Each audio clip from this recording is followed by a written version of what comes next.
സംസ്ഥാനത്ത് മസ്റ്ററിംഗ് ഇന്ന് ആരംഭിക്കുകയാണ്. സാമൂഹ്യ സുരക്ഷാ പെൻഷൻ വാങ്ങുന്നവരും ക്ഷേമനിധി ബോർഡ് മുഖേന പെൻഷൻ വാങ്ങുന്നവരും മസ്റ്ററിംഗ് നിർബന്ധമായും ചെയ്യേണ്ട ഒന്നു തന്നെയാണ്. ജൂൺ 25 മുതൽ ആഗസ്റ്റ് മാസം 24 വരെ മസ്റ്ററിംഗ് ചെയ്യാൻ സാധിക്കും. അക്ഷയ കേന്ദ്രങ്ങൾ വഴിയാണ് മസ്റ്ററിംഗ് ചെയ്യേണ്ടത്. മസ്റ്ററിംഗ് ചെയ്യുമ്പോൾ പ്രധാനപ്പെട്ട രേഖ ആധാർ കാർഡാണ്. അതിനാൽ ആധാർ കാർഡിൽ ഏതെങ്കിലും വിധത്തിലുള്ള തെറ്റുകളുണ്ടെങ്കിൽ അവ കൃത്യമായി തന്നെ പരിഹരിക്കണം. ആധാർ കാർഡിൽ ഏതെങ്കിലും വിധത്തിലുള്ള തെറ്റുകളുണ്ടെങ്കിൽ ചിലപ്പോൾ മസ്റ്ററിംഗ് പരാജയപ്പെട്ടേക്കാം. കൂടാതെ ആധാർ എടുത്ത് ഓരോ 10 വർഷം കഴിയുമ്പോൾ ആധാർ പുതുക്കേണ്ടതുണ്ട്. ആ കാര്യങ്ങളും കൃത്യമായി ചെയ്തിട്ടുണ്ടോ എന്ന് പരിശോധിക്കുക. ഫോൺ നമ്പർ മാറിയിട്ടുണ്ടെങ്കിൽ അതും ആധാർ കാർഡിൽ മാറ്റേണ്ടതാണ്. ഇക്കാര്യങ്ങൾ ചെയ്തിട്ടുണ്ടോ എന്ന് നോക്കുക. ഗുണഭോക്താക്കൾ അക്ഷയ കേന്ദ്രങ്ങളിൽ നേരിട്ടെത്തിയാണ് മസ്റ്ററിംഗ് ചെയ്യേണ്ടത്. ബയോമെട്രിക്സ് അടിസ്ഥാനത്തിലാണ് മസ്റ്ററിംഗ് നടക്കുന്നത്. ഏതെങ്കിലും കാരണവശാൽ മസ്റ്ററിംഗ് തടസ്സപ്പെടുകയാണെങ്കിൽ ലൈഫ് സർട്ടിഫിക്കറ്റ് അടക്കമുള്ള കാര്യങ്ങൾ സമർപ്പിക്കുകയാണെങ്കിൽ കൃത്യമായി തന്നെ ചെയ്യാൻ സാധിക്കും. കൂടാതെ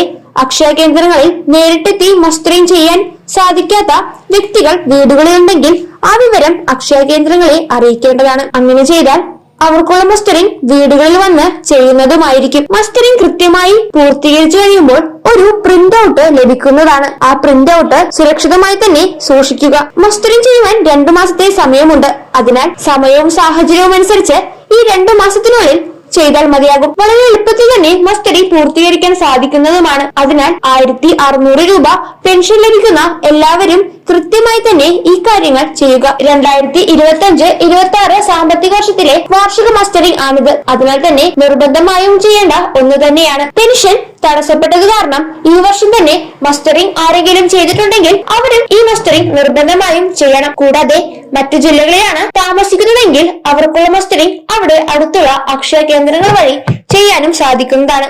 അങ്ങനെ ചെയ്താൽ തടസ്സമില്ലാതെ പെൻഷൻ ലഭിക്കും. ഇതുമായി ബന്ധപ്പെട്ട ഏതെങ്കിലും വിധത്തിലുള്ള സംശയങ്ങളുണ്ടെങ്കിൽ അവ കൃത്യമായി പരിഹരിച്ചതിനു ശേഷം മസ്റ്ററിംഗ് എല്ലാവരും ശരിയായ രീതിയിൽ തന്നെ ചെയ്യുക.